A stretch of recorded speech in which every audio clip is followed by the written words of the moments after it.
Welcome to Dead Headspace, a part of Silver Shamrock's Rcast, a podcast network that includes Killing Time with Silver Shamrock and Unburying the Dead, where we exhume classic horror paperbacks for the new generation.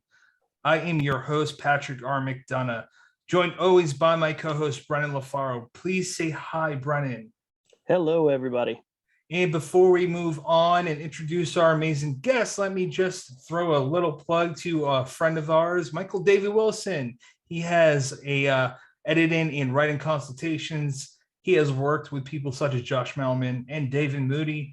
For more information, go to michaeldavidwilson.co.uk/editing to find more helpful things there.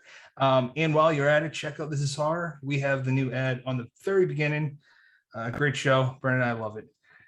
We are here talking to S.A. Cosby. He is the author of, audio listeners, I am pointing to his debut, My Darkest Prayer, followed by the very big hit, Blacktop Wasteland, and the latest one, Razorblade Tears.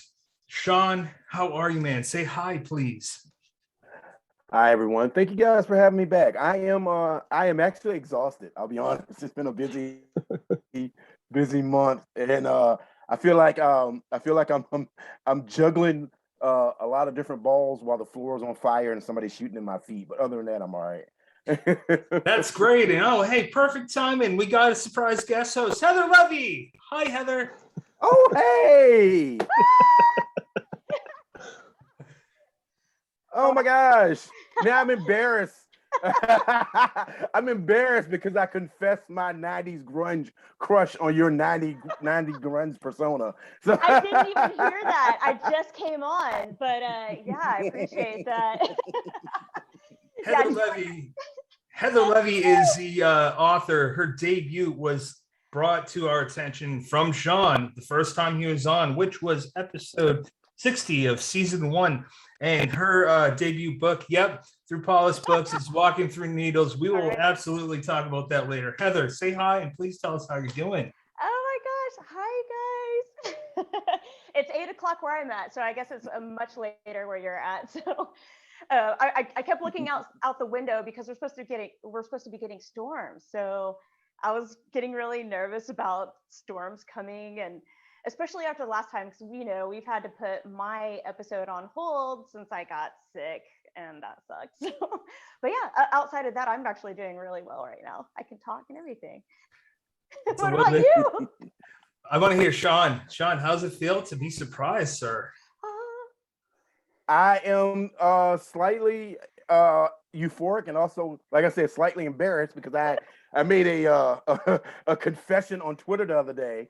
Mrs. Levy here posted one of her 1990s era pictures, and I made a joke that 1990s era Shawn, who would always have a backpack full of Stephen King and Clive Barker books, would have had a crush on 1990s era Heather Levy. But 1990s Shawn would have never said anything. I would just wrote bad poetry for like 3 months. do you love how it was the worst picture that I could possibly put up, but it was the quickest 90s photo that I could find. So okay, I mean, I don't know what I was doing in that picture, but I thought it was pretty iconic. One, my bed wasn't made. There was my Nine Inch Nails poster in the background. There was some really bad piece of artwork that I also did in the background, and the flannel, of course. And then the hair was just, oh gosh. Oh, and then I had the landline. Yes, my landline, my private phone line. That was right after I must have been probably close to 16 because I started working when I was 15, and I worked just so I could get a phone line, my private phone line, and a lock for my door because I needed a lock for my door. And if you read my book, I didn't have a private landline, but I had a phone in my room. But I always suffered the horrible indignity of trying to talk to whatever girl I liked that I was getting writing bad poetry for and trying to sound like Eddie Vedder, and my mom getting on the phone and making me get off. So it would always go like this. I'd be on the phone like, So, I was just thinking, I was gonna write you a poem based on like Lord Byron, if that's something you want. Get off the phone. I have to talk to your aunt. All right, bro. I guess I'll never see you naked. Goodbye. Oh, I love it. I love it. Oh my my God. throat is gonna hurt Anyway. tomorrow, but this is so worth it. Oh yeah. Oh, be careful. You just had surgery. I I'm told so sorry. Like the mom comes out. When- Trick-or-treat. when I talked to my doctor, it was the last month, July. He said, so by the way, if you want this surgery, you got to get it done next month, which is August, or I'm not going to be here for years. So it's up to you. I'm like, Oh my God. and I told him this is the first time I've told like a doctor or whatever. I'm like, how long until I can talk? Because like I'm a podcaster and I kind of do like 2 a week. And he goes, you want to wait at least 2 weeks? I'm like, all right, when can you do it? All right, that's almost 2 weeks. All right, let's do it. Close enough. Close enough.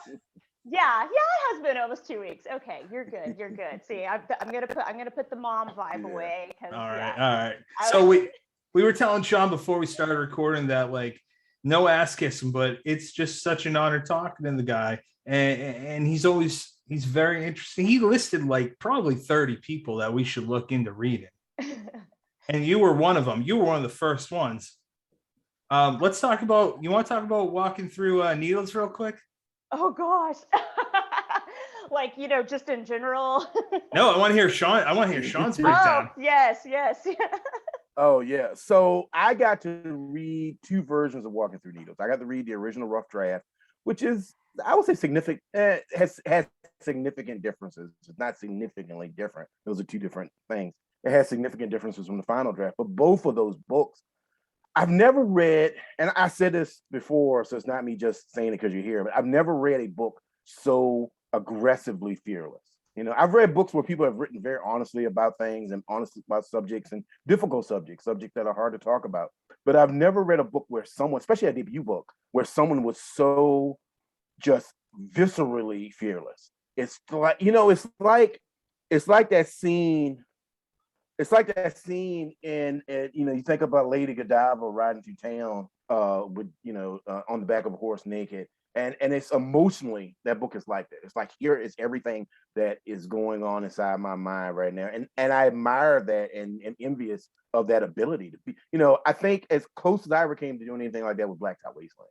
And and the parts where I'm talking about the father-son relationships and the mother relationship, and my mom passed away a few months ago, and I loved her, but we had a difficult relationship, a complex relationship sometimes. And so some of that was in Blacktop Wasteland, but that pales in comparison to the emotional vulnerability, fragility, strength, and honesty that is on display in, Walking Through Needles. And on top of all that, it's a really interesting mystery, a really interesting thriller, with a really strong female-centric lead character and a strong male character that doesn't suffer because the female character is strong. And that's a trick that's hard for some people to pull off. A lot of times people think if you have a strong female character, then you have to have a milquetoast sort of male character. And both Arrow and the main character are both very strong in their own right. And they also have their own weaknesses. So I couldn't say enough good things about that book. I'm so happy that it's getting the attention it deserves.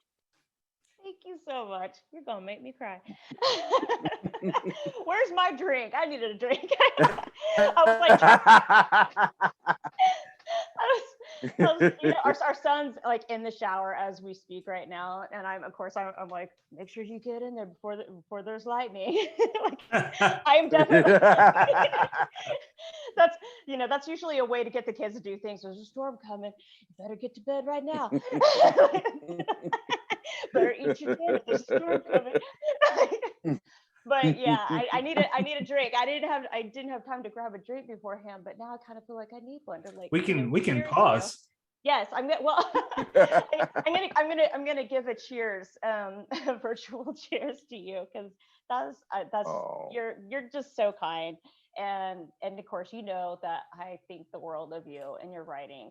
I mean, I remember whenever I read like not an early copy of My Darkest Prayer, but I read that right whenever it came out, and I was like, wow, okay.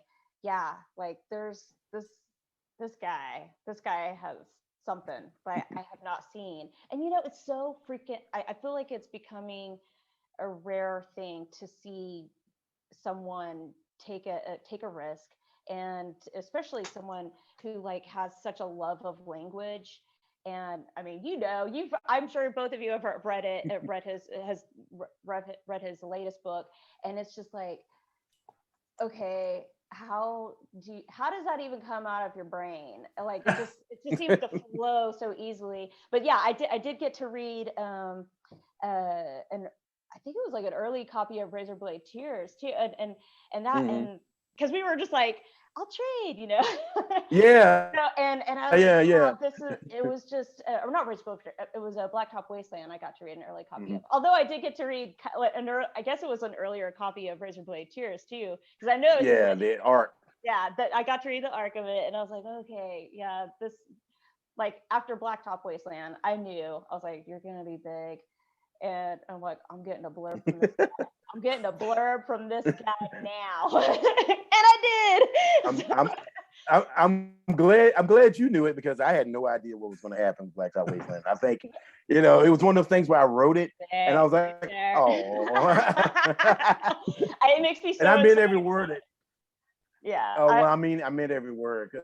It's a remarkable piece of work, and it's just, it's very, like people look at me sometimes now, and I'm very aware that, as my mom used to say, the shine wears off a new pennies real quick. So, but people look at me now and they're like, oh, tell us your writing theories, your narrative theories. What do you do? And I'm like, I just want to tell a good story. And I don't, I know I wasn't as self-assured with Darkest Prayer as you are, or that your writing seems to be with Walking Through Needles. I had a lot of fear when I wrote Darkest Prayer. It's actually really a pastiche of the traditional PI novel with some of my own flavor thrown in and things that I wanted to talk about. But it was a very safe book in many ways. It was like, okay, here's a PI. He's unlicensed. He's sort of like Easy Rawlins, but he's in the country. And then there are interesting things. He works at a funeral home, and there's a whole thing with that, and I think that's intriguing. But this, man, Walking Through Needles is just, I've never read anything like it. And I don't say that lightly, because I read a lot. And I'm just so happy for you. And I'm so proud of you, because a lot of people, when they write a debut novel, they write something really safe. They write something that will fit the algorithm. And you didn't do that. You wrote the story that was in your heart, and here it is, and lumps and all. And I can't express how happy I am for you. Plus, I love the cover. The cover is so badass. I love that cover. The I'm like, oh, my colors, I love it. Well, I'll tell you, my husband Kyle, who's like an honorary, like I just call him the honorary editor, because that's what he's my first editor, and he's kind of like in the BoucherCon group, like the writer, like he's kind of he just blends right in, like he's a writer. He's not, trust me on that. but he's just a voracious reader. Like he reads everything, and he finally, like he doesn't get to read. He can't bring his phone into his work. He's a government worker, so he can't bring a phone at all to his work. So he has to read, actual hardbacks, and he's been so busy. Like he finally got to read your book, and he just finished it up, and he was just like, this is such a great ride. And he just loved your use of language, because he recognized it just like anybody else does. Like, you have this magical way with metaphors and similes, and it's just like, what? Like, he's like, I never would have thought to make this comparison. I'm like, not Shawn. He's got like this magical brain that I wish I had that ability. But as writers, we always wish it's always greener, right? Like, I wish I had that ability, that skill. Yeah.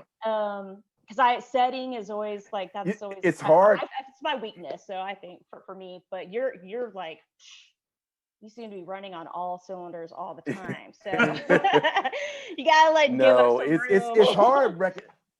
Oh man, no, it's hard recognizing your own strengths when as a writer, you usually focus on your weaknesses. Like I know, like one of my weaknesses is in I cannot describe interior scene settings save my life. Like if you built a house based on the way I describe it in books, it'd be 87 feet long and 12 feet wide. There'd be like 9 rooms on one hall. It's just awful.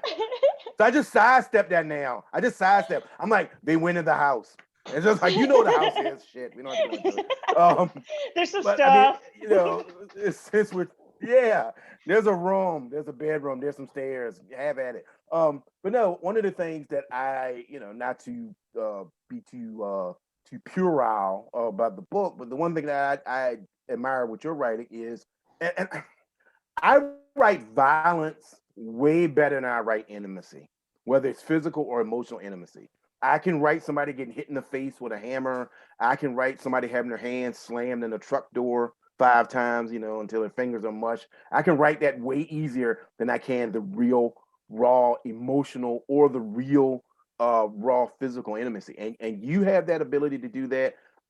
There's a couple of writers that I like that I find that you have that in common with them. Megan Abbott's one.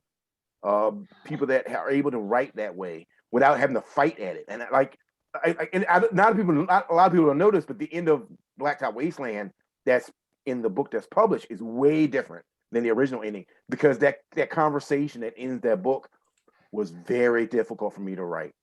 I felt awkward writing. I felt like I was at somebody's house, and you know, when you go to somebody's house and all of a sudden you hear people arguing, and you're like, oh, I gotta leave. Where's my coat? Just keep the coat. I'm gonna get out of here. And, I know I'm not the only person that's been to somebody's house, and all of a sudden somebody's like, you know what? I'm sick and tired of you not putting the top on the goddamn peanut butter. And it's like, hey guys, I'm gonna leave. Y'all can keep the Tupperware bowl. I'm not gonna need that bag. Oh, now the door's locked. All right, well, I'll just go through the window. Like, it was really difficult for me to write that scene. And I love how, and I mean, I don't know, it may have been difficult for you to write those scenes in your book, but those scenes between your main characters, not just the physical ones, but the emotional ones, where they're laying it out there raw as a nerve, is I admire that. So whatever shortcomings you think you have, your strength is writing about emotional and physical intimacy in a way that's not salacious, but at the same time in a way that's interesting and intriguing. So I admire that. You know, Well, I admire it in anybody, but I especially admire it in that book. So yeah, like I said, it's hard for me. Like I said, I'd much rather write about somebody, you know, getting their teeth knocked out. I can do that all day long, but trying to talk about feelings I loved, and I totally saw what you were talking about, that with the last that scene, like, but didn't, like, don't you feel like whenever you start getting uncomfortable, that's when you know that's going to be good, like that's where you need to go, because or at least that's how I felt whenever I was writing those scenes. I was like, yeah, I feel. Oh yeah. I mean, somebody recently put on Twitter, like they had mentioned my book as a book, like somebody asked, what's a book that made you gasp recently? And they're like, Heather Levy's. And I was like, you know what? I gasped in some places myself, but it was one of those things where I'm like, yeah, this is, if I'm surprising myself, then I know that the reader's going to be there, and you know, for good or not, like they're gonna be there. So, and that's you know, that's like the best thing whenever you're in that moment with those characters and they don't feel like characters. Like, I don't want to give away. I'm not going to give away anything, but I cried. I'm not gonna lie. I cried during actually a few parts in your book. In one particular place, which I can't say at all because that would be a huge spoiler, but and Kyle and I talked about that too. He's like, that part I was just so sad. I was just and I'm like, just know when you read it, everyone, you will know the part, you will know those certain parts, but it's a part towards the end of the book, I'll just say. And I'm like, oh. I know what you're talking about. And I think those parts, like you said, the more I don't think it's difficult, but the more raw and uncomfortable I feel when I'm writing something, the closer I know I'm getting to the truth. You know, that if I feel uncomfortable, if I feel like this is very emotionally, you know, powerful, if I feel like this is something that is ripping something, like ripping the top layer of skin off, then I feel like I'm finding the truth. And I think I think for me, I push myself to do that more and more. Like the emotional variability in Blacktop Wasteland is dwarfed by the things that are going on in Razorblade Tears, and that was intentional. When I started Razorblade Tears, I really wanted to push myself and really, just take that knife and just grind it down, to the bone and really dig deep. Because I wanted people to feel something in a way that I wanted people to feel something differently for Blacktop Wasteland. In Blacktop Wasteland, I wanted you to feel the weight of the responsibility on Bug's shoulders and the weight of his decision to be who he wanted to be. Was he going to be Bug or was he going to be Beauregard? And his battle with his identity. With Razorblade Tears, I wanted people to feel the incredible sense of loss and regret that both Buddy Lee and Ike feel because their children are dead. They're dead. They're in the ground. There's a scene in the very beginning of the book where Buddy Lee is trying to convince Ike to join him in this, mission of revenge. And he starts telling Ike about a nightmare he's had where he can see his son Derek, with holes in his head and his blood pouring out. And he can dream of him. He dreams of him in the ground, with worms and maggots eating him. And Ike just says very simply, stop. And it's that type of pain that I wanted to really pull forward. Because without that pain, then the violence that comes along later doesn't make sense. Because the violence is a direct reaction and response to the grief and regret that they feel. And the more they feel this grief, the more they feel this regret, the more violent they become. Because these are two guys that they only know how to communicate through violence. They don't know how to talk. That's why they weren't close to their sons, among other things. And so, but it was hard. Like I remember writing that, and that scene that you're talking about toward the end, I cried. I cried writing it. I had to stop. Take a drink, walk around, and I didn't Me know. too. I was like, I had to reread. I was like, no. And I just like went back a couple pages. I'm like, I'm just gonna just keep reading until it sinks in. I'm like, oh man.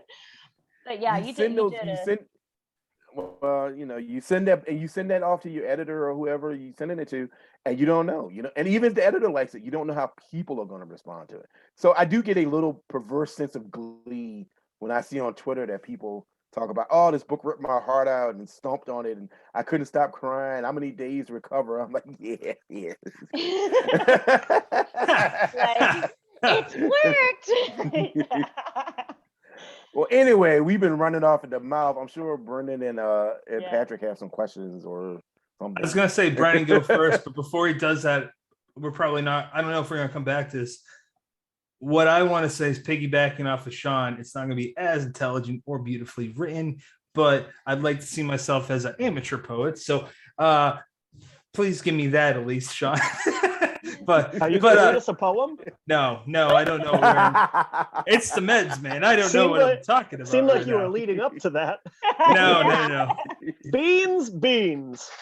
The more you eat, the more you. Okay, so I agree with Shawn. That was you just peeled off all your layers and you said, "This is who I am." You like it or you don't. And I don't know if that's what your intention was, but for me, something that I don't think I wrote in my review was that I felt nothing but pure sadness for Arrow, for both of them. But for me, directly what I could relate to is for the longest time, and this is not a sympathy thing, but for the longest time, it only seemed like in my teens that the only girls I could find were ones that were cheaters and ones that mentally fucked with me. So it's not the same scenario as Arrow, obviously, but like he's going through mental, physical, emotional gymnastics. So it pulled me back to my own experiences. And he's still, what is he, in his 20s? Yeah, it's 15 years after. Yeah, he would have been like 30. Yeah, he was like right at 30 because Sam would be 31. Yeah. Okay, yeah. So 15 years, that's a long time to still be living in the he's not, his soul hasn't moved a single step. from when he was a teenager. And I think that's really sad. And you know what? The best thing that someone taught me about writing horror, you don't end it with someone dying. You end it with someone living through their hell. And that's what you did. You kind of got hope though in there too. So that works. I hope I did. I'm like, oh man. But no, yeah, I do. I like how I built that up. You got hope too. Like I totally agree with that. I mean, it's just like with Shawn's book. Like, there's not a clean ending. I'm not a big fan of those neat, tidy endings anyway. That's not life. That's not life. Yeah. Not life. And I mean, they're great to read every once in a while. I mean, even I will read my fair share of like some romance kind of laced things. It's usually like erotic laced things too. But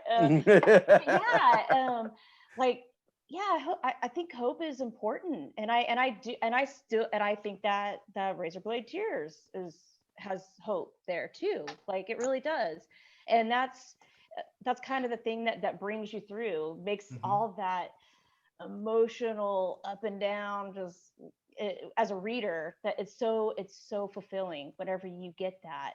But I've read plenty of books that don't end on a hopeful note, and they were still fulfilling in a different way. But I don't know, there's something about just going through all that shit and then like, okay, here's the light breaking through the clouds, like that. I eat that stuff up. So I hope that I did a little bit of that with Walking Through Needles. Hey, look, I added hope at the end for a reason. Brendan, jump in, sir, please. Go ahead, Shawn. I was just gonna say, I like to say my writing has a sort of dark optimism, where a lot of people see my writing as sad, and it has, like, I've had people complain to me that they liked the book, but the ending was sad for both Blacktop and Darkest Prayer and Razorblade Tears. But I like to look at it in the reverse. It's like, it's a dark optimism, because at the end of the day, in all three of those books, the people who survive have the ability to change. They have the ability to go on. Paul, a friend of mine who's a great writer, Paul J. Garth, he said this the other day. We were talking. I did a like a workshop online for Rockin' the Hard Place magazine, and give them a shout out. Rockin' the Hard Place magazine publishes some of the best short crime fiction and dark fiction in America today. But anyway, I did a webinar, and Paul was on the webinar, and he said this. He said, a book isn't always the story of somebody's life. It's the story of a moment in this person's life. And so all books are transitory. All books are talking about 7 days, 12 days, 5 years, 10 years, whatever the duration is. And you don't see the full person in that snapshot or in that time period. Those people, I like to think of those people after the books end. What are they doing? Are they moving forward? Are they growing? Are they changing? And so I like to leave it on a little bit of like an optimistic note, but at the same time, I'm fully committed to embracing the darkness, because the darkness, you can't have a sky full of stars if the sky isn't dark. And so I'm fully committed to that. Damn, that's a good quote. Is that your quote? I love it. Yeah. Wait, is that your quote? Write it down. Write it down. Yeah. It's something quote. I'm working on now.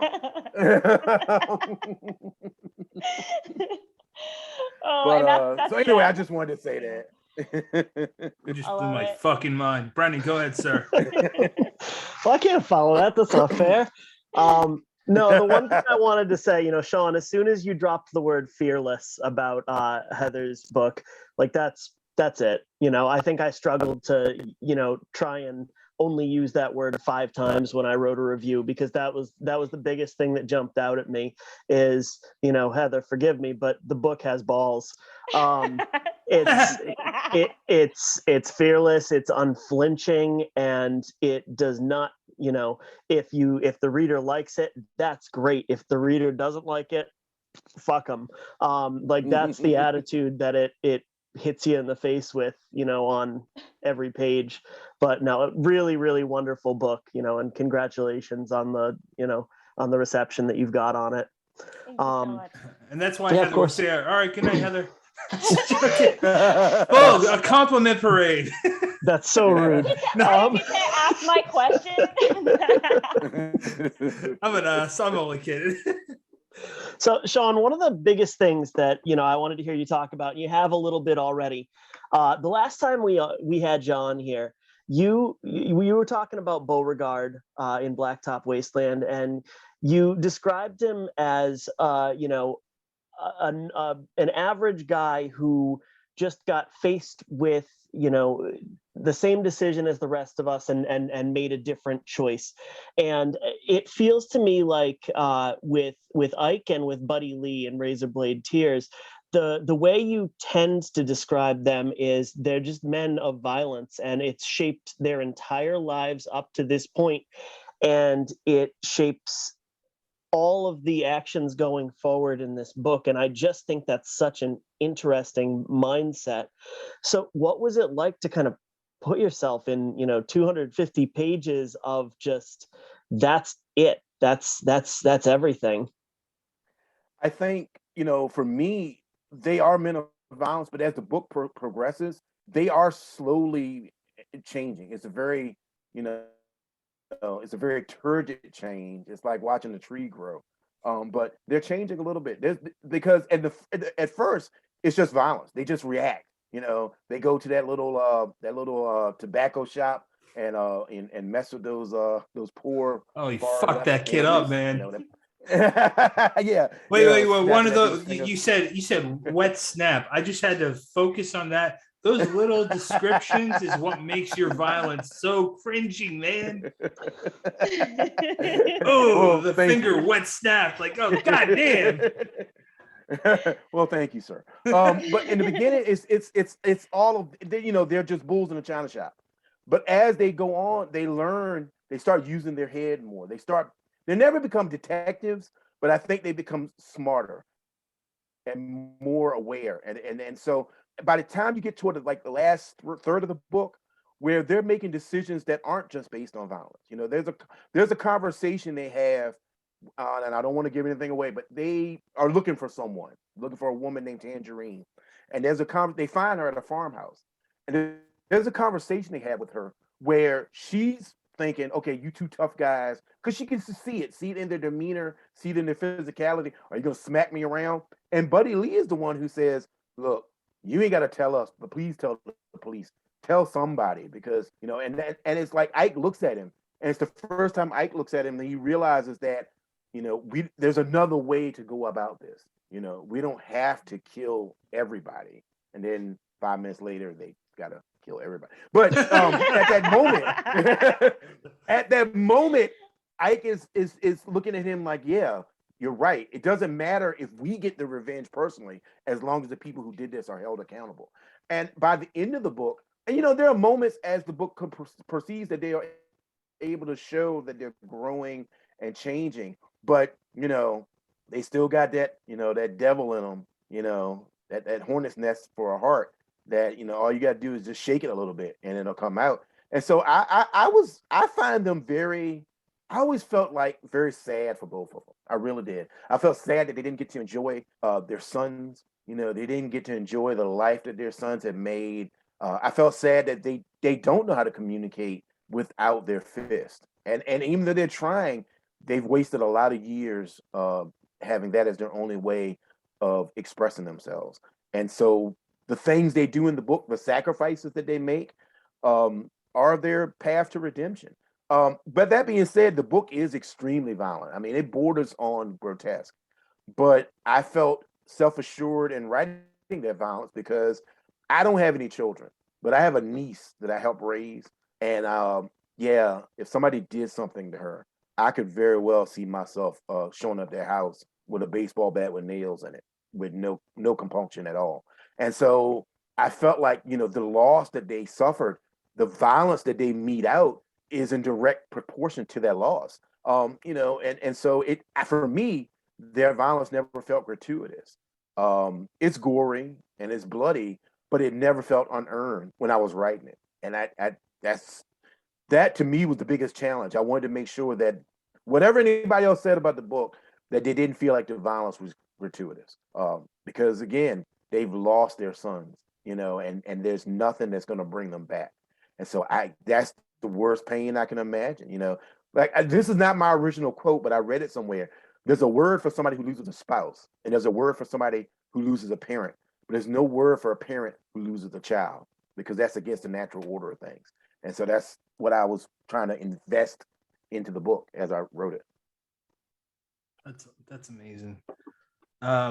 Heather, you had a good question, so I'd love it if you could ask that. Yeah. Okay. Well, it's a two-parter. It's a two-parter question. Actually, it's really just two questions. Okay. So my first question is, out of all the characters that you have written, across the board, which one do you believe is like closest to your personality, or even like your moral compass, like all of that, like everything together? Which one's really you? I mean, okay, I have my ideas, but okay, go ahead. Yes, please. I think if you had to pin me down, I think probably Nathan Waymaker. Nathan Waymaker is just me, but he's better looking and way cooler. Because a lot of the stuff that Nathan says are my thoughts. A lot of the way he looks at the world is the way I look at the world. I have never killed someone in revenge for, killing my parents. But a lot of the other stuff that Nathan has done. Also, I will say this, and I guess I'm telling on myself a little bit, but anybody's read Darkest Prayer, a lot of Nathan's escapades, intimate wise, are somewhat based on my pre-single life when I was single.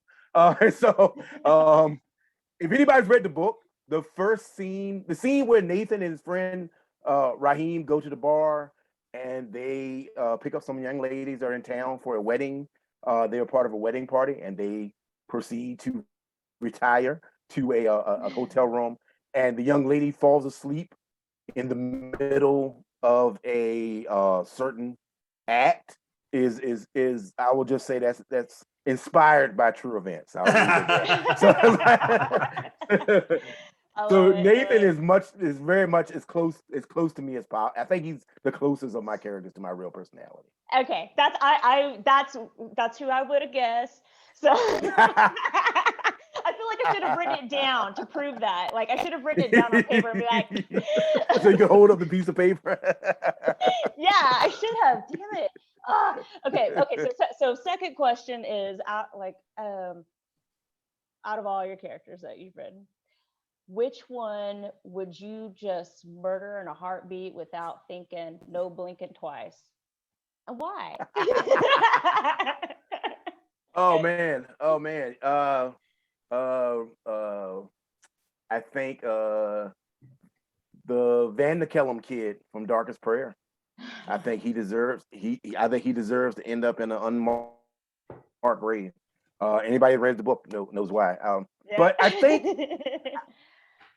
think just because he's so unrepentant about what he did. Like I think I wrote the book, but if I postulate on it a little bit, I think if he had just expressed a little bit of remorse, I don't think what happened to him would have happened to him. So yeah, he's the guy I like the least. The person who I think, but I'll tell you what, I'll add an addendum to that. The person who I think is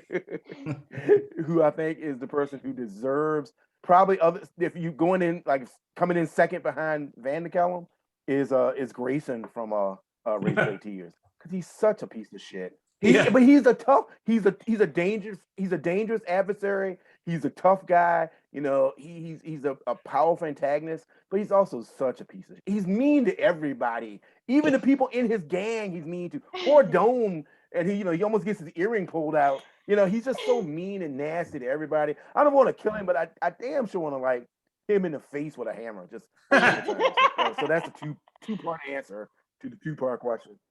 That's great. Perfect. So we got a question. We got two more questions from listeners. I'll ask Bob Pastorella before we start recording. We're talking about This Is Horror. He is one of the co-hosts.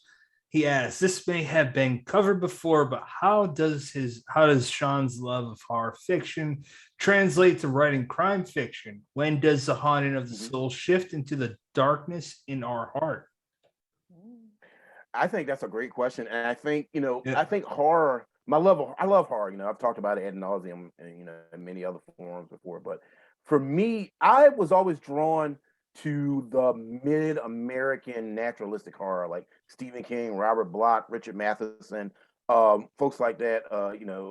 Some of the early horror writers that people don't talk about anymore, like Manly Wade Wellman, and Charles Grant, Charles Grant, Charles Beaumont, folks like that who wrote about just everyday normal people in normal, or even sometimes people in lower middle class settings that had something horrific happen to them and how they dealt with it. And I took that and kind of translated it and transplanted it into my crime fiction, where it's just a normal everyday person that doesn't have a particular set of skills, that they just got to deal with what's going on in their life.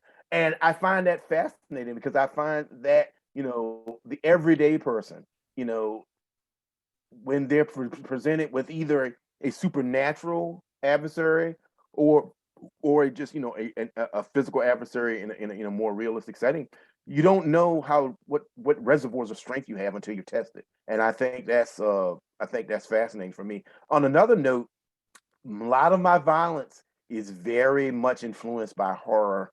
The goriness, the detail, like you said, the wet snap, the way blood looks on a concrete floor, the smell of violence. I use a lot of sensory overload when I talk about violence in my stories, and I directly stole that from like Stephen King and Clive Barker. Clive Barker is the most incredible writer when it comes to sensory description, even better than King, I think.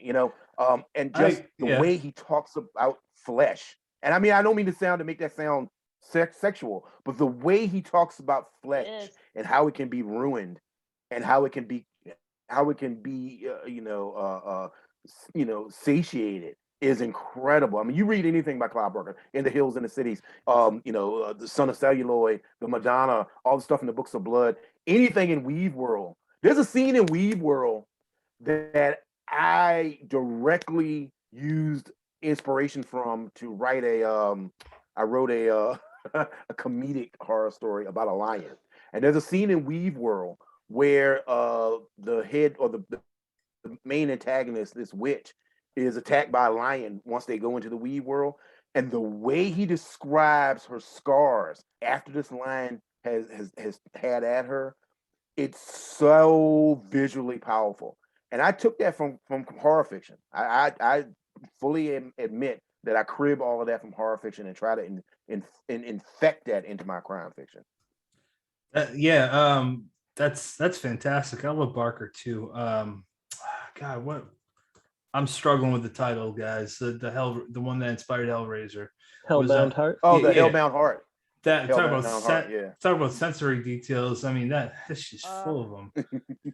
But that was a great answer. Great question too, Bob. Thank you, sir. And we have one more. I didn't get a name, but it's Dark. It's through Kathy Koja's Dark Factory. What is that, Brennan? That's a play that Kathy did, or is? I believe it's a whole like multimedia thing. I know she's like writing stuff for it, but it's a website.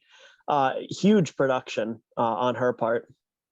Yeah, I think that's in Michigan where she's at. But they please ask whose work you find most energizing. Oh man. Well, I mean, there's so many people. You mentioned Kathy Koja. I was a huge Kathy Koja fan back in the 90s, because she wrote, her writing in the 90s was very, very, time period specific. It was talking about a very specific moment in the culture. And she talks about, she wrote about punks and goths and, sort of the proto-grunge folks that live on the edges of society. Anybody who hasn't read Kathy Koja, remedy that immediately. Skin is one of the greatest horror novels I've ever read that has no supernatural elements at all. None whatsoever. I got the audiobook for that. It's just about the disintegration of a person's mind and how love makes fools of us all. And so Kathy Koja, I think somebody who inspires me, and I guess that could be translated to energizes me. There's a writer named Donald Ray Pollock. He's only written like 2 or 3 books, but one of them was called The Devil All the Time, and I read that book like once a year since it came out. And it's an incredible. It's the most Southern Gothic book that's not set in the South I've ever read, and he just writes in such a plain spoken way. He talks about these horrific things in just this plain spoken, all shucks way, which makes it even more horrific, which makes it even more banal. It's a crime novel, but it's also a literary novel. It's oh yeah, oh man, I got could knock wax 'em poetic stiff about here that book. somewhere too, but I'm not going looking. Yeah. So Donna Ray Pollock inspires me. I mentioned Megan Abbott earlier. I think Megan Abbott is one of the. She's created her own subgenre, suburban gothic, and you have to be a hell of a writer to make your own subgenre, and you're the only person Yeah. in it. As she inspires me. But you know, I'll tell you somebody, and I don't know how many of you guys have read him, but there's a guy named Jordan Harper. He wrote a book called She Rides Shotgun. And he's also a screenwriter. He's written for television. He was a staff writer on Gotham. I believe The Mentalist and a couple other shows. Jordan Harper, but he's written a couple of short story collections, and She Rides Shotgun was his first full length novel, and it won like all the awards, won the Edgar and the Thriller Award and stuff like that. That book, as far as specifically talking about crime writing, it made me realize I had to up my game. You know, I read it before I wrote Blacktop Wasteland, and I don't think I could have written Blacktop Wasteland if I hadn't read She Rides Shotgun. Or if I had written it, it wouldn't have been what it is. Because reading She Rides Shotgun made me realize, more so than any book I've read recently, that crime fiction can be elevated to high art. That there is no such thing as genre when it comes to quality. You know, it's a Shakespearean operatic tragedy, you know, that takes place along the highways and byways of Southern California, and it's steeped in blood and violence and the smell of burning flesh. But it's also beautiful and moving, you know, and it tells a story of a father and a daughter. Basically, it's a story of a father who's in prison. He runs afoul of an Aryan Brotherhood type gang. And so his family is now in danger. His wife and his daughter have a hit out on him, including him. He also has a hit out on him. He escapes from prison to protect his daughter. He's too late to save his ex-wife, but he takes his daughter with him, and he's trying to figure out a way to get this hit off of her. And you know, it's just it was a book that made me want to stop writing almost, because I read that book and I was like, there's nothing I'm ever going to do that's going to equal the level of artistry that exists in this book. The way he plays with language, the story, the plot, the themes, the narrative, the emotion.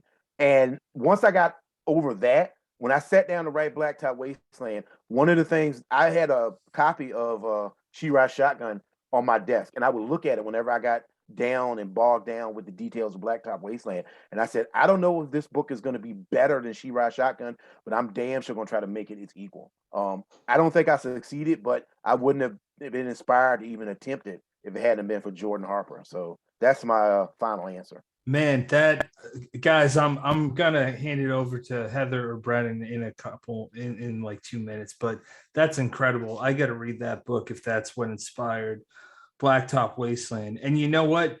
I have a book like that that's inspiring my debut. Now, it's still being written, so who the fuck knows who's going to actually read it? But and that book is Peter Straub's Coco. You can ask Brennan. I talk about that book probably more than most books. I'm just like, it has so many fucking turns, and it's got a topic, the Vietnam War, but it's all over the place, and it's so beautifully layered, and it's crime, it's literary, it's horror.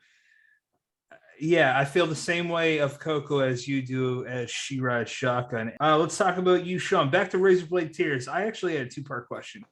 Homophobia is a heavy theme in Razorblade Tears. What was your process for writing that theme, including homophobic slurs? And there's a follow-up question to that when you're ready. Yeah. So basically, the inspiration for Razorblade Tears came in two parts. One, I was having a conversation with a friend of mine named Todd Robinson, who is a great writer and editor in his own right. He used to publish a quarterly crime magazine called Thug Lit, and a lot of your favorite crime writers got their start in Thug Lit. Jordan Harper was publishing there. I was publishing there. I got a gentleman named Ed Chris, who's a fantastic writer. There's a lot of great crime writers who came out of Thug Lit, but R.I.P. Thug Lit. He doesn't publish it anymore, but he was a great editor and really had a great eye for talent. I'm not saying I'm talented, but he had a great eye picking up other people. And we were talking about my birthday was coming up, and I turned 48 on my birthday, and we were joking about being men of a certain age when you start looking and you have maybe less tomorrows than you had yesterdays. Yeah. And what's your legacy? What do what do you want to leave behind? Who are you? And the mistakes. We both talked about mistakes because we both grew up, he grew up in Boston, I grew up in Southeastern Virginia, but we both grew up in environments where masculinity was defined by violence. When masculinity was defined, can you take care of yourself in a fight? Can you, if you're insulted, you stand up for yourself. And so I don't want to say that was toxic masculinity, but I think it's tragic. It's a tragic viewpoint of masculinity. And we were talking about that. And, there are things that I did when I was younger that I regret, and I wish I could go back and change them. And what do you do to atone for those things? So that was one part of the inspiration. The other part was a good friend of mine who I actually started kindergarten with, who came out a few years ago, African-American person who came out to their parents, and it didn't go well. And afterwards, we were having a conversation, and they said, I should have just kept it to myself. And that filled me with such incredibly profound sadness, because I couldn't imagine what it was like to not be able to be the full version of yourself with people who are supposed to love you unconditionally. Because who's supposed to love you more than your parents? And so that was the inspiration of the book. And so when I started talking about it, I made a committed. Here's the thing that a lot of people don't pick up on my fiction. I didn't shy away from using some homophobic slurs because the characters that I'm writing about, especially the villains, they speak that way. And I really wanted to drive home the fact that these are people who are or feel this way, and these are people that you should not emulate, and these are people who are ignorant and lost and narrow-minded. That being said, I have this little thing that I do in my writing. Anybody that uses a pejorative term for race or sexuality, at some point in the book, they're gonna get their teeth handed to them. If you read Blacktop Wasteland or you read Razorblade Tears or even My Darkest Prayer, anybody uses any kind of negative slur, at some point they're gonna get their teeth shoved down their throat, or they might get a bullet to the head, or they might get their forehead caved in with a tamper. And I do that on purpose because it doesn't happen enough in real life. And so, but in all seriousness, I used friends of mine who identify as LGBTQ plus to read the book as beta readers to give me their feedback. And for the most part, they understood what I was doing. Again, like I was talking about the violence, the language was through this. I wasn't using it to shock, and I wasn't using it just for shock value. I was using it to give structure to these characters that are negative characters. And again, they got their comeuppance in the end, which doesn't always happen in real life. But I will say this: when we talk about fearlessness, I think as a writer, everybody has a line. You have to determine that line for yourself. I don't think anybody else can define or determine that line for you. There are certain things I don't feel comfortable writing about. I don't write about sexual assault. I just don't feel comfortable about it, and I don't feel like it's my story to tell. Conversely, I didn't want to tell Razorblade Tears from the point of view of Isaiah and Derek, because again, I think there are LGBTQ plus writers who could tell that story way better than I could. I told that story from the point of view of people that I know, people that I grew up with, men that are like that, men that have a very narrow-minded viewpoint of everything and don't understand that they have that. And so, but I think when it comes to language and freedom of speech and all that stuff, take away the political ramifications and the extraneous political details. You have to tell your truth and you have to tell your story. And here's the thing: you have to be willing to live with the consequences. A lot of people want to say things and write things and use language in books, but then they don't want to deal with the consequences and the repercussions. Because I can go on Goodreads right now and pull up 15 or 20 reviews that call me, homophobic because I use these words and this phraseology, and nothing could be further from the truth. But I accept those slings and arrows because I know that where my heart is, and I know where the heart of my story is, and I know what I was trying to say. And so if somebody doesn't get it, sometimes that's the writer's fault, and sometimes that's the reader's fault, and sometimes that's just not a story that's meant for that reader. I don't bear any ill will to those people, but I know where my heart lies. And so again, you have to find your own line, but nobody else should be able to tell you what you can and cannot write about. You just got to be willing to take the hit, and a lot of people aren't. I see a lot of people online that will be like, well, I want to write about a black character, but I don't want anybody to criticize me. Then you shouldn't be writing. Yep. You shouldn't be writing. Point blank, end of story. And so anyway, that's you know what? I'm really glad that you said that, because it's my feeling, and Brandon and I've had this talk in the past where, you see it, you'll see it now in the future forever, because some readers, writers, and so forth, they seem to not know the difference between a bigoted or whatever horrible term you have writing a story, as opposed to someone who's writing about a truth, and they put that on the author. And I personally find that to be despicable. Like, you can't say Shawn Cosby's a homophobic person because he's writing about horrible people that target homosexuals. Like, what are you supposed to write about, man? You write crime. Heather writes crime. I write crime and horror. Brian writes crime and horror. Like, what are we supposed to say? Like, this is the world we live in.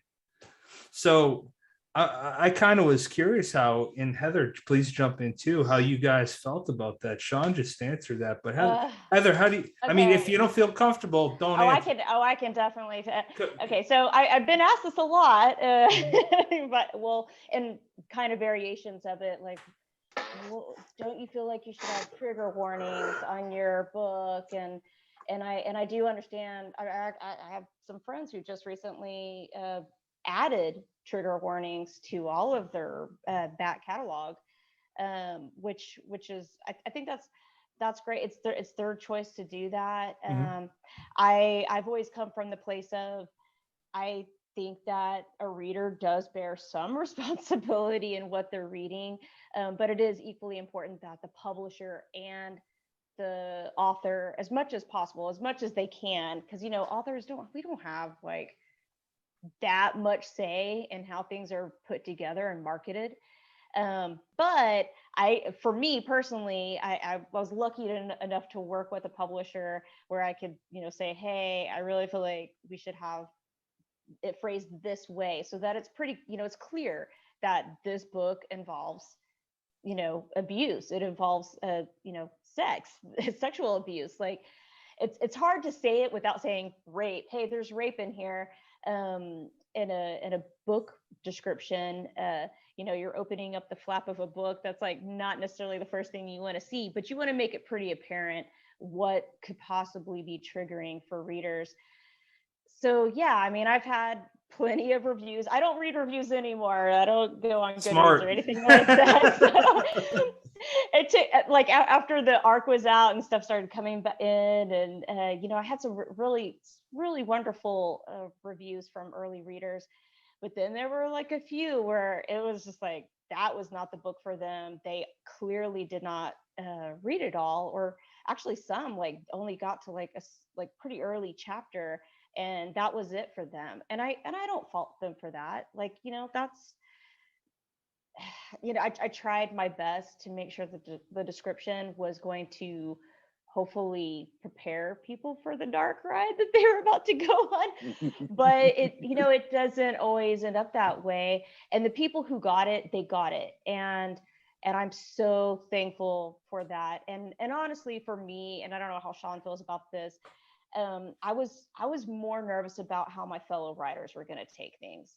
than anything. And I know it sounds weird. Like, I definitely care about what readers think, like, just, but my writer friends who are reading it, and then of course like family and friends, who is a whole nother level. But yeah, like, whenever I started getting positive feedback from my fellow writers, then like I knew that some, people that I really like, I admire and look at, I was so concerned about how they were going to look at it. But at the same time, I was like, well, I can't change anything, and I wouldn't change anything.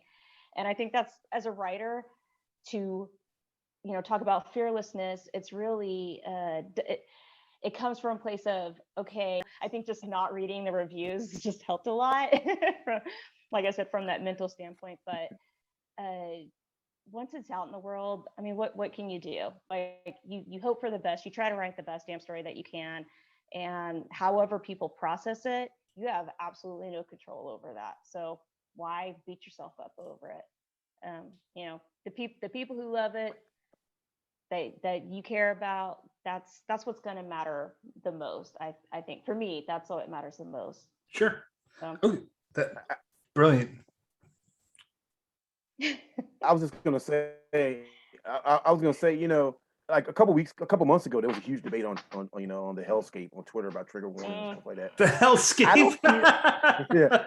I don't feel like it's my place to tell another writer if they want to put trigger warnings on there that you're wrong, that's censorship, or if you don't want to put trigger warnings on it. Heather said, I try to do my best to create a back flap or an inside jacket flap or a description of the book that lets readers know what they're getting into. That this Razorblade Tears by these two ex-cons that are looking for revenge for the people who kill their kids, or Blacktop Wasteland is about this guy who's a former heist driver. He gets pulled back in. I hope that you understand that. But at the same time, not every book is for everybody, and you, again, just like writers have their lines, readers have their lines. And I think, I think people get too wound up in the idea that because somebody didn't like this book, or I think people get too wound up in their own personal determinations about a book. I didn't like the book, so therefore it's terrible, nobody should read it. Or, oh, this reader didn't like my book.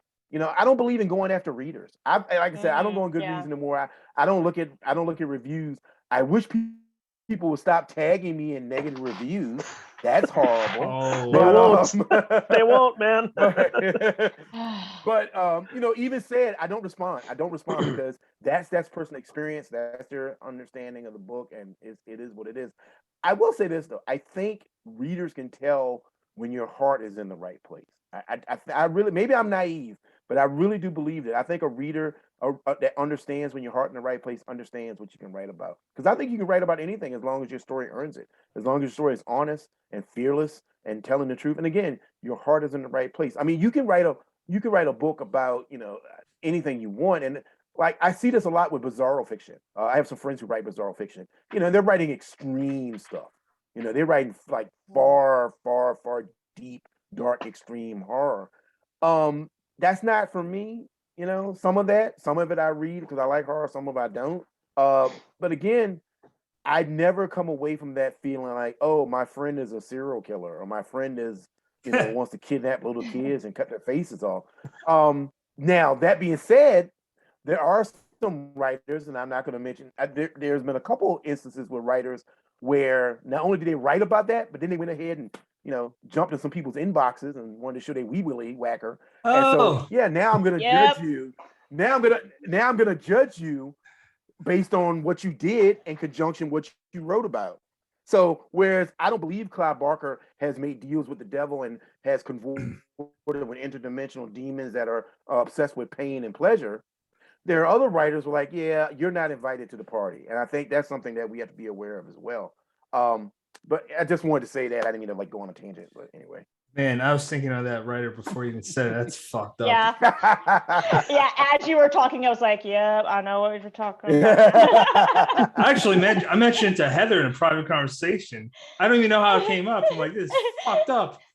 Well, I'm learning that, and it's kind of funny. I'll just bring this up real quickly. I waited a long time to get on Instagram, like literally the week before my book released, because I had to do like some Instagram, or I didn't have to, but it was like an Instagram thing that was live, and with Vanessa Lilly, who's great, and like I'm like, oh, I actually really like Instagram. I'll stick around here. Although I'm really not active at all really now. But I got my first two inbox. We'll just say guys like following me, and then they digital phalluses. I swear those like dicks will follow you wherever you go. It doesn't, like, literal dicks will follow you into your inbox wherever you go, and it's like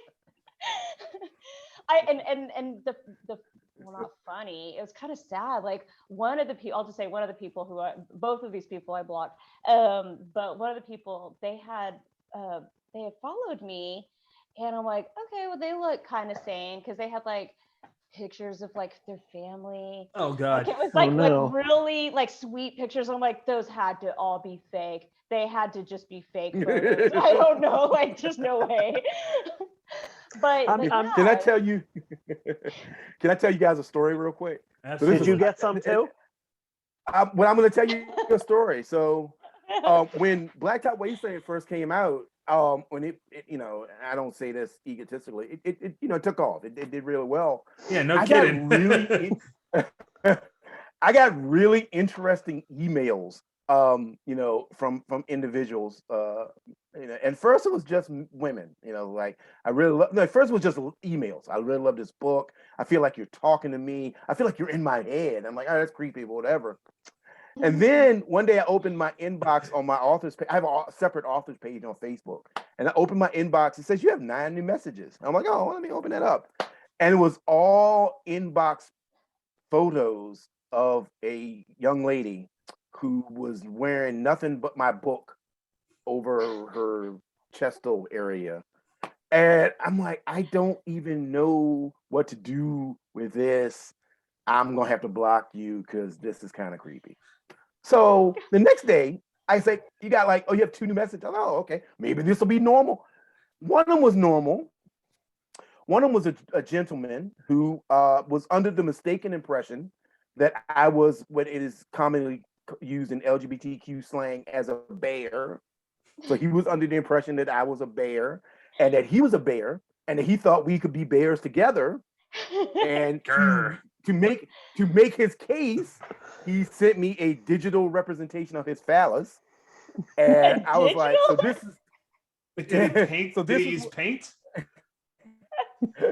No, it was a photo, but I'm trying to be nice. And I'm like, man, if this is what I'm going through with this one dude, God, what are women going through every single day with every creepy, nasty dude? Yeah. And I just was like, man, I feel so bad. I feel so bad. It's like, and if I feel this way, this icky with this one random dude, what are my female friends going through every single day when they open up their social media inboxes and any guys that are listening, don't do that. Don't do that. No. Please don't do that. Don't send please don't. pictures.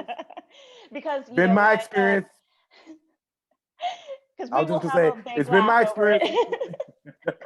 It's been my experience when I was single. If somebody wants to see your, didgeridoo, they will ask you, to put another shrimp on the Barbie. So I will never understand. I don't know how we got to talking about that. I will never understand the mindset of somebody taking their camera phone and being like, "Oh my God, she's gonna love this. This'll work." Person I don't know. This'll work. So there was a comment I wanted to jump on way earlier. Jump on, sir. Just about trigger warnings. And I was just going to say, I agree with you guys. The one thing that pisses me off is when these assholes, and sometimes they're not friends, but they're people that I think of as almost maybe respectable writers, whatever. I don't know, whatever word you want to use, where they're like, you can't do this, or you have to do this, or whatever. I hate when people basically peer pressure you, and the whole hellscape thing was like, you need trigger warnings or you're a piece of shit. That's not the case. If you want them, yes, I've heard cases on all sides. I respect everyone's views and opinions. For me personally, I don't think I'm ever going to have them in my books. Doesn't mean I don't respect you. It's just very irritating when people have the audacity to basically try to bully you and act like if you don't do this, you're not a nice person. That's what I hate about social media in a nutshell. Well, yeah, and I think Shawn. So go ahead, Shawn. No, go ahead, Brandon. I want to hear what you. I was going to say it's pronounced Shawn, Brandon. It's not. I'm sorry. Shawn made a good point where he said when he is writing back cover copy or whatever, he tries to include it. Now, if just out of nowhere there was something, then something unexpected, let's say, then maybe that you approach that a different way. But as it stands, this book says it's going to be violent. Motherfucker, it's violent. That's. I think that's a legitimate way to look at it. Is telling people what they're going to get, but by whether it's by the cover art, whether it's by kind of like a single line blurb on the front, or whether it's by the description on the back. I think that's extremely legitimate. And if somebody read this and said, oh, I'm shocked and abhorred by the violence inside, you got to do a little bit of research. If there was a surprise, say something to do with children or whatever that wasn't advertised, that just came completely out of left field, well, that's a different story. But if you can kind of let the reader know what they're getting into, just looking at the package, then that doesn't come off good after our last conversation. But you're right, the reader does have to take some responsibility for that. Like, I'll just say one more thing about that, and it's funny that you mentioned. I shouldn't laugh. This is horrible. You mentioned children. The book I'm working on now is about it's a serial killer Southern Gothic novel, and the serial killer's chosen victimology is 12 to 15-year-olds. So there's a lot of dead kids in this book that I'm working on. But I'm telling you now. So you and you're gonna write it on the back cover, damn it.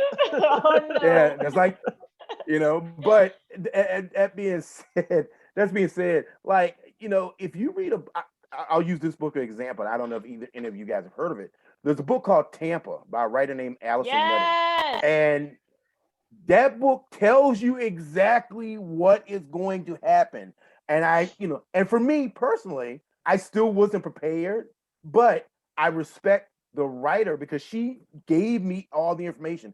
This is a book about a female teacher who's like 26, 27, who is a pedophile. It is a book about that. That is what this book is about. It is a book about a nasty, disgusting person who is a pedophile.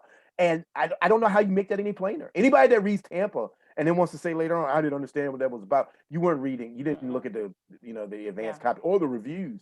But no, I wanted to say something about not just, again, I want to reiterate something that Heather said.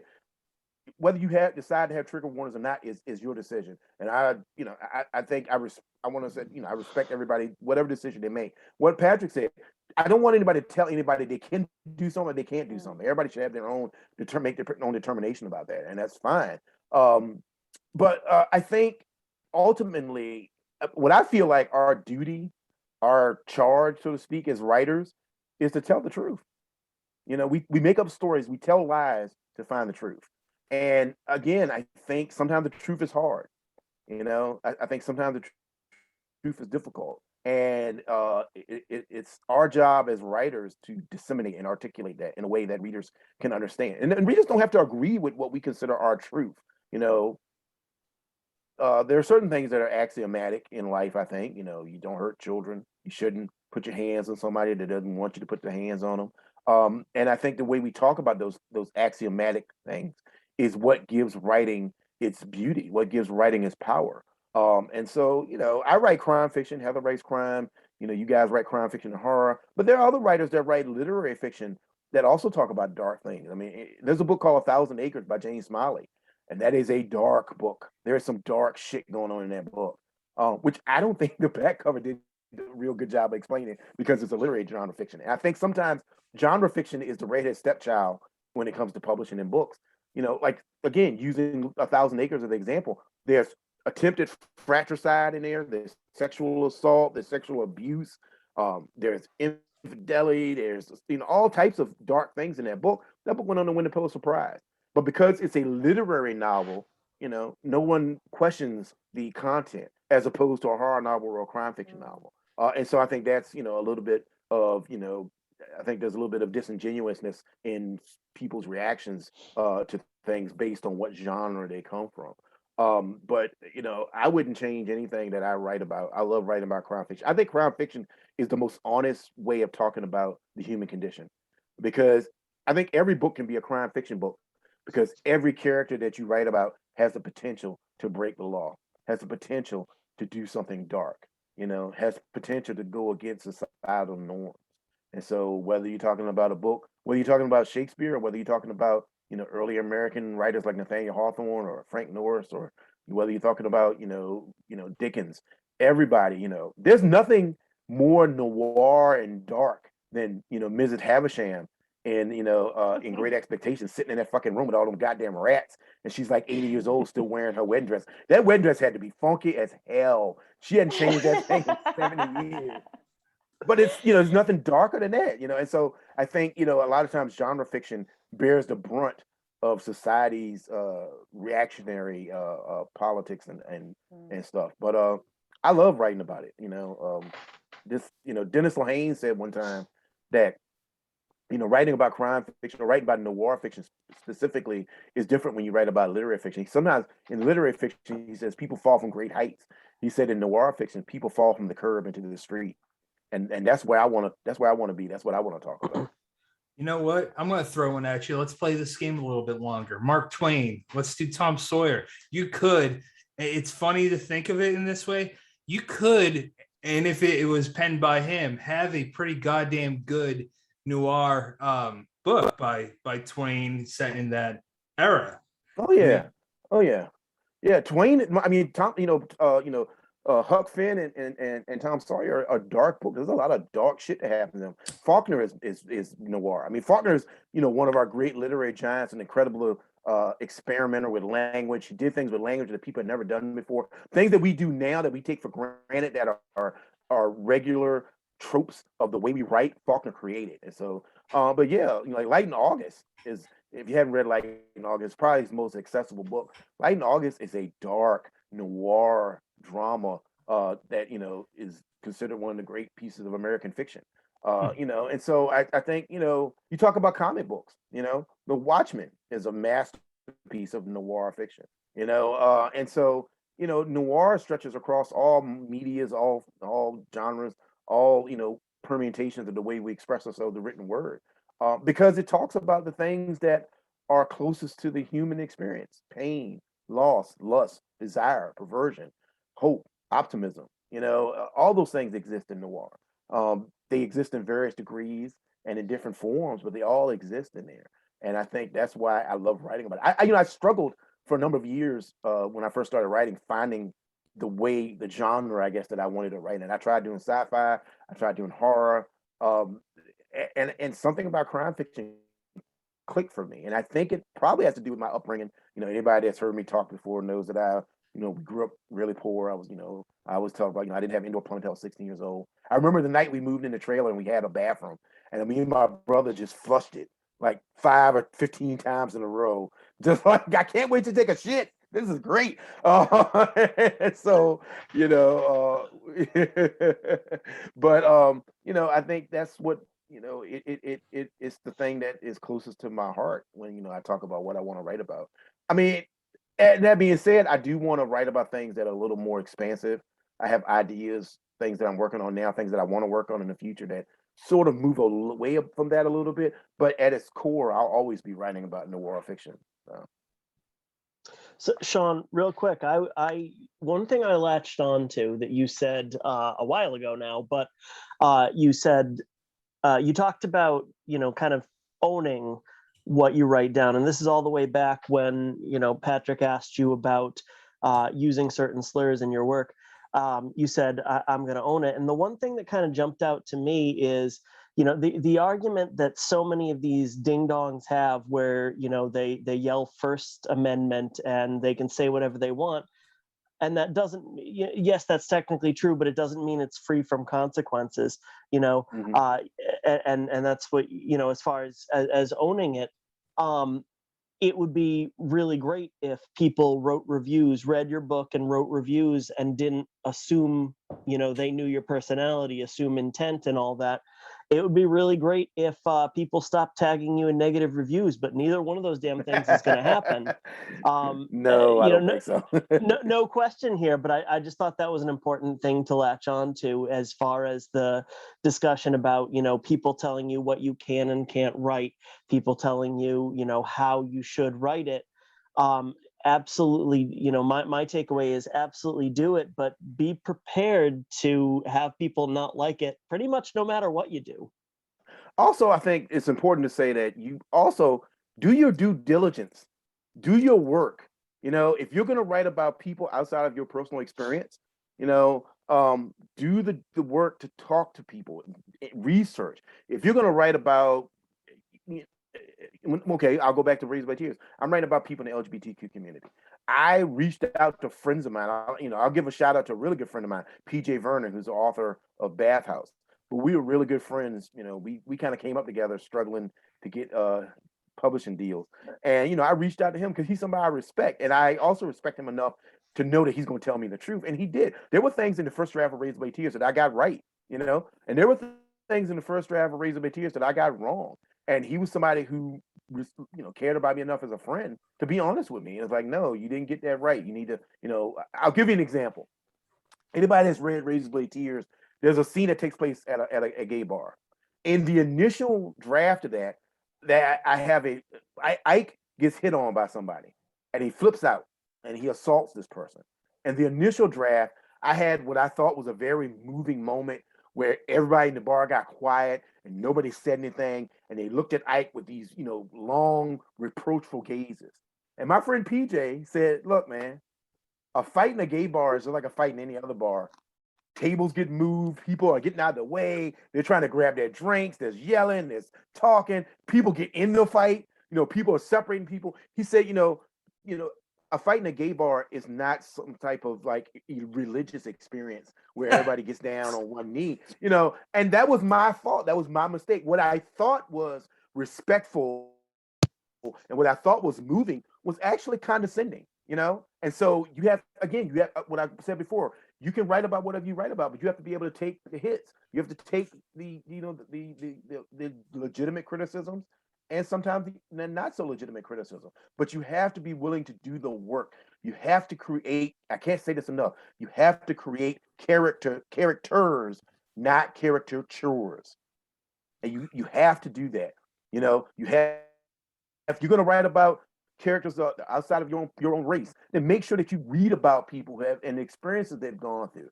Talk to people, talk to people from that community. If you're going to write about a disabled person, and I always trust me out when people don't want to do the research. I don't want a sensitivity reader. I don't want somebody. It's like if you write about the FBI and you had an opportunity to talk to somebody from Quantico, wouldn't you take it? Yep. So what's the difference if you're going to write about somebody in a wheelchair? You're going to write about a disabled person, and you have a disabled person that when you want to talk to them to get their firsthand understanding of their situation. I don't understand people that really, when people say that kind of stuff, what they really want to say, what they're really saying is, I want to write people the way I think they are, and I don't want to write them the way they really are, and I don't want anybody to say anything to me about it. And that nothing pisses me off more than that. Nothing in the world. Oh my God, I hate that. Lazy assholes. Lazy writers, man. I hate that shit, man. I hate that. But I wanted to say, like, for instance, with Walking Through Needles, I love reading a book where I at the end of it, I'm like, man, I couldn't have wrote that. I couldn't have done that. And I think, we talk about fearlessness and talking about intimacy and owning an agency, owning your personality and your own agency. And that, a book like Walking Through Needles does that incredibly well. I think that's the thing that anybody listening that wants to be a writer should really take hold. And if you don't listen to anything else we said tonight, own your characters, own your story, write your truth, write from a place of truth. Don't write for the algorithm. Don't write to be a bestseller. Write your truth, because at the end of the day, that's what people are going to remember. That's what people are going to talk about, And so, I've had people ask me since Razorblade Tears debuted, it was on the number 10 on New York Times and stuff. They're like, well, how do I write a bestseller? I'm like, I don't know. I can't tell you because I didn't write it to be a bestseller. I wrote it to tell the best story I could. And ultimately, at the end of the day, I've had a lot of different jobs in my life, and writing is the only one that I felt comfortable with. It's the only one I felt like I knew what I was doing, and I think at the end of the day, you have to write from that position of truth. It's like, I don't want to tell people that you don't have the passion for writing, then you shouldn't be a writer. I don't believe you have to write every day. None of those rules apply. There are no rules to writing, but I think the one thing about writing that is true, you have to want it. You have to really want it really bad. You have to want it in a way that you're willing to sacrifice other things. I did a talk one time at George Mason University, And I did a talk at George Mason University, and there were some people in the audience. They were like, "Well, I don't know how to find the time to write. I don't know, I can't find the time to write. And it was some people that were married, had kids. There were some people, and there was a gentleman there, and I know you guys know him. Gabino Iglesias was there, and he said this. He asked the person. He says, "Well, do you do extracurricular activities at college? Here at the college?" And the person was like, "Yeah, I'm on a cheering team, and I'm on this and that." He says, "So you make time for those things because they're important to you?" And they said, "Yeah." He said, "Well, if you're not making time for writing, then it's not important to you." And I think that's the hard truth. That's the hard truth. So that's all I got to say about that. You know what? that those are all great points. And Gabino is, I don't know how he has time to do any. I don't think he sleeps, but we all love that guy. Well, I met him at Scares That Care a couple of weeks ago. I hugged him and I'm like, are you a tree? Because it's so fucking I'm a big guy, but goddamn, you scare me. He's a friendly guy. Unless you're an asshole.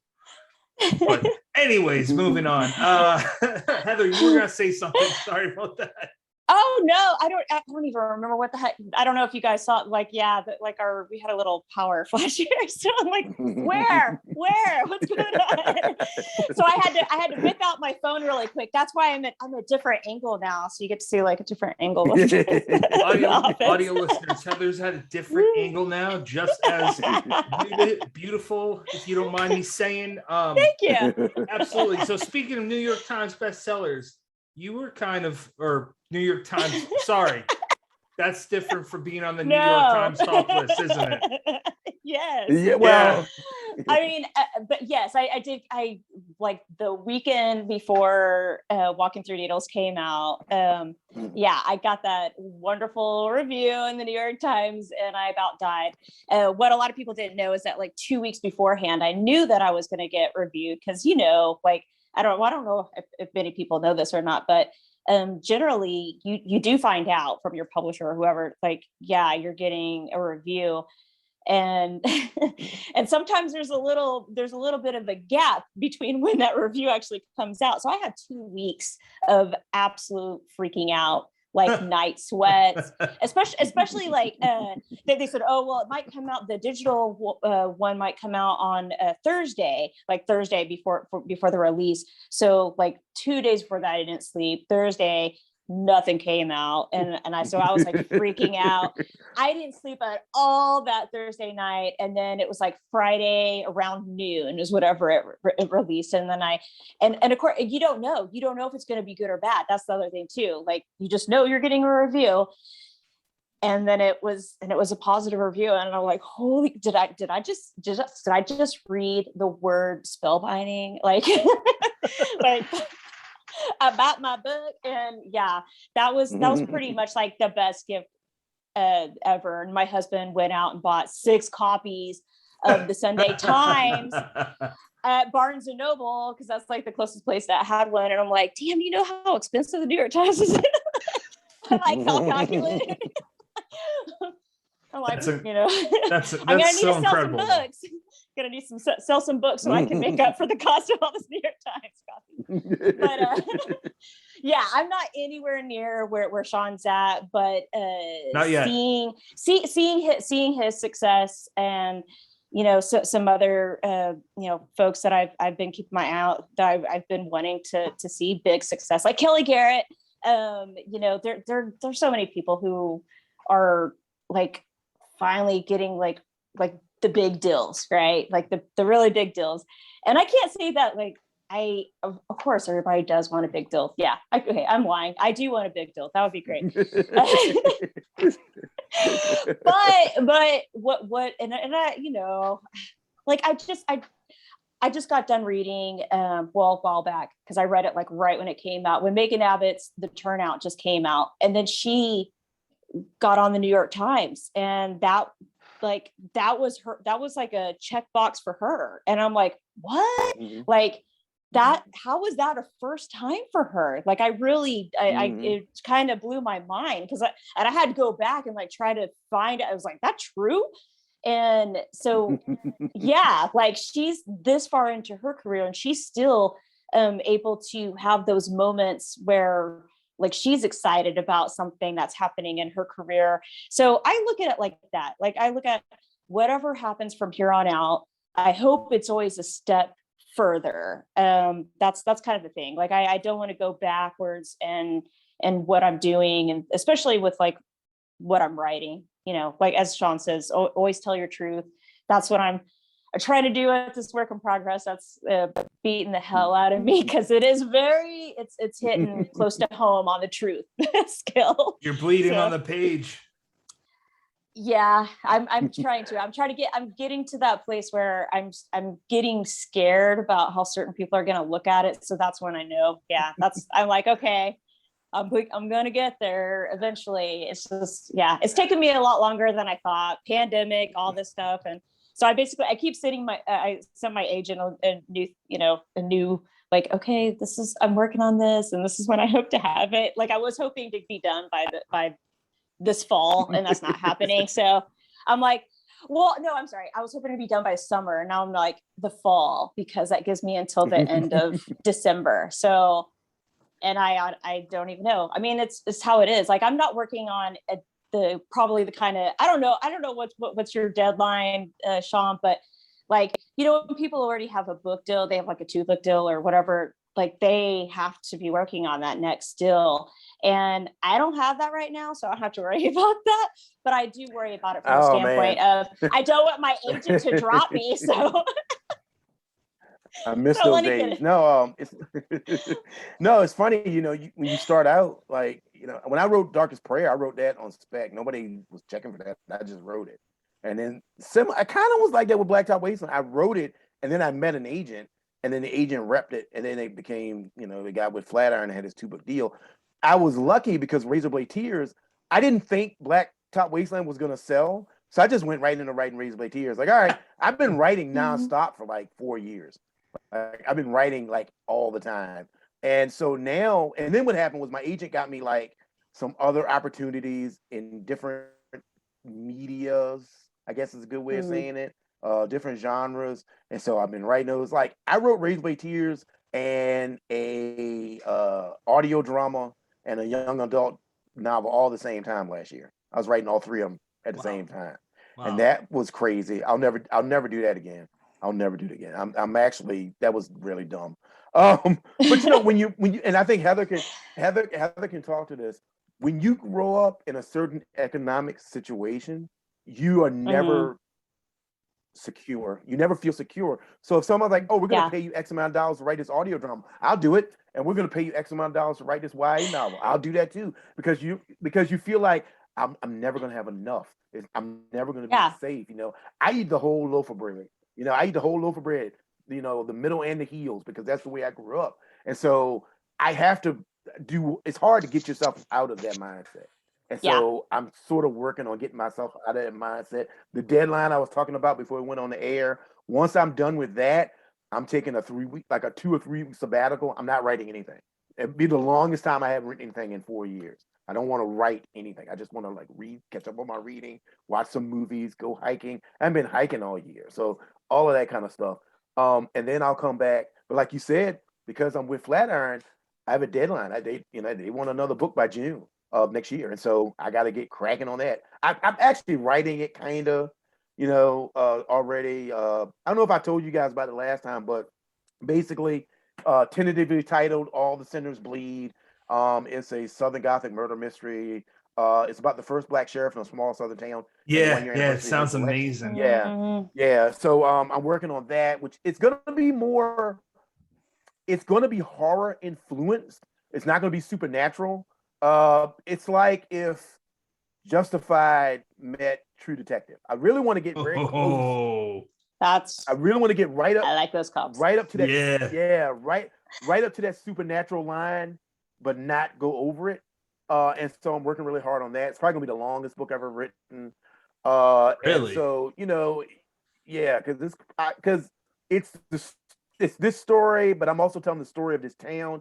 I want to delve into really talking about small town life. I've hinted at it in Blacktop, and I've hinted at it in Razorblade, but I really want to talk about, the role religion played in small southern towns, or in small towns in general, but for my purposes, small southern towns. I come from a town of 8,000 people, and we have 18 churches. There's no reason we should have 18 churches in that town. And so I want to talk about that. And I'm talking about, it's the holy trinity of Southern fiction, which is race, class, and sex. And sex is going to be a part of it. Class and race is definitely going to be a part of it. And so it's going to be longer. I want to delve into some things, talk about some things. And, but it's with that thing, like you were saying, Heather, your book you're working on now is very personal. I'm actually going an opposite way. Like Darkest Prayer and Blacktop Wasteland were very personal. And then with Razorblade Tears, I'm sort of moving away from my own personal feelings and talking about issues that I find interesting. With this book, All the Sinners Bleed, I'm talking about religion. I'm talking about policing. I'm talking about what it feels like to be a person of color and also be a police officer, what that means to you individually and as a part of the community. I'm talking about, the way that evil can haunt a town. All our towns in America are founded in blood. Every small town, especially on the East Coast, is you dig deep enough, there's a river of blood that flows beneath them. Oh, there's I was just going to add something. Anyway, I want to talk about all that kind of stuff. I was just going to add something interesting to piggyback on that point that I think, especially Shawn, I know you're big in history, Shawn.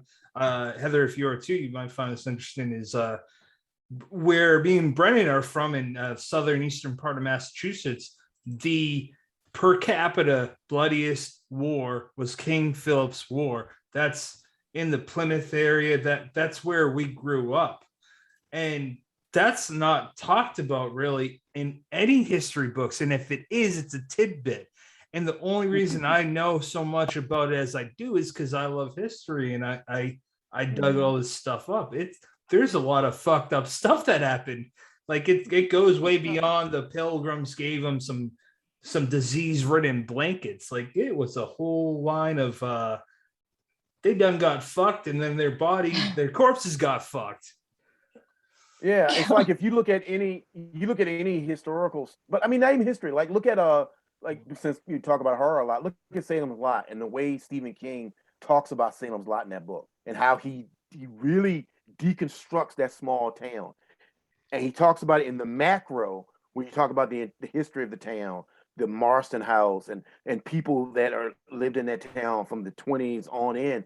But he also talks about in the micro where he goes into the individual houses and talks about who's beating their wife, who's cheating on their husband, who's murdered someone. And King does that a lot. He does that really well, and that's something I want to emulate in this book. When you go through those books and he talks about the deep, dark secrets that exist in small towns.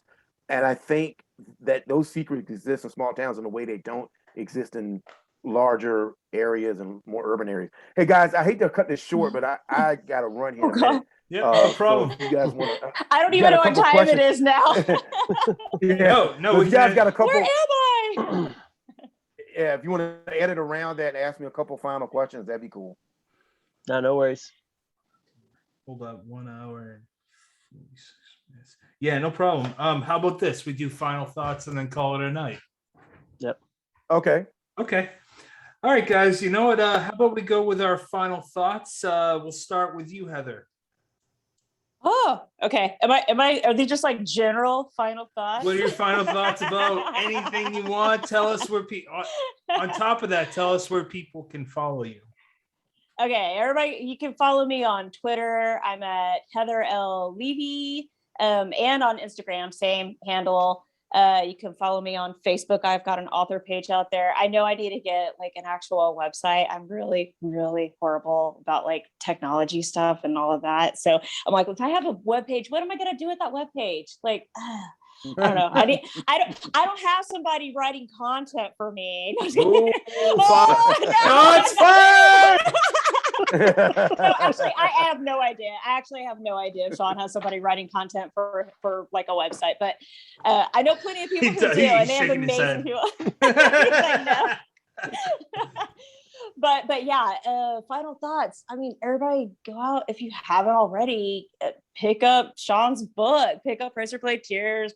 Go back, pick up Blacktop Wasteland, My Darkest Prayer. Yeah, for real. Like, what are you doing if you're not reading Shawn? That's right. Bunch of losers if you're not.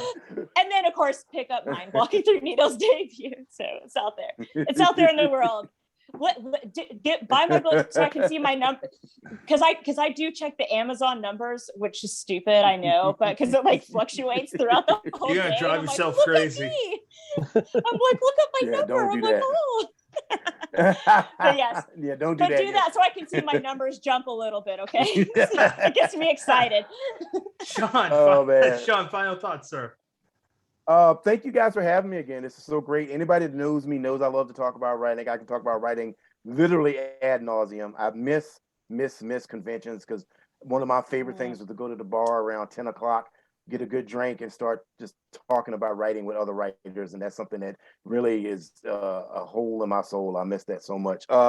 Final thoughts about, please go out and get Walking Through Needles. You will not read a more honest and more fearless book this year. I think the last book I read that had that level of raw, unbridled, aggressive honesty was Bastard Out of Carolina. And that's an amazing book in its Who's own right that by? if you haven't read it. So. Oh, I can't, the author escapes me right now. Dang Bastard it. Out of But Carolina. Yeah. Are you Googling it? Google it. It's an incredible book. But that was the last book that came to mind that really had that same level of just unbridled, raw, just, no fucks given, really. And I wanted to say, people can find me on Twitter. I don't have a website. There's nobody writing content for me. I probably should get somebody. All I got is I'm on Twitter all the time. Black Lion King 73. You can see my random brain droppings on there. I have a Facebook page, S.A. Cosby author. I also have a personal Facebook page, but don't send me weird shit there. And I wanted to give a shout out to a couple folks real quick. If you haven't read a couple writers you should probably be looking into other than Heather, who's a great writer. Nikki Dolson, she has a collection out called Love and Other Acts of Violence. That's a great collection of short stories. Nikki, if you like Megan Abbott, you'll like Nikki Dolson's work. Yes. Of course, Heather mentioned Kelly Garrett earlier. But here's somebody that I really want to give a shout out to. He doesn't write anymore, but his previous work is just incredible. If you haven't read anything by Ed Kurtz, I knew it. Seek him out. I'm trying to get him on the show. Ed Kurtz is an amazing writer. The Real from Which I Remake the World is a classic. Ed is one of those people that seamlessly blends horror, crime, sci-fi, Lovecraftian mythos, all in the same story sometimes. He's writing westerns. He has this great quote. Yeah, he wrote westerns, A Wind of Knives. If you want to talk about a western that takes the western genre and turns it on its head and writes, it's an LGBTQ western. And a lot of people don't understand that there were a lot of LGBTQ plus people in the Old West that have been erased from history. But Ed is that rare person who does every genre well.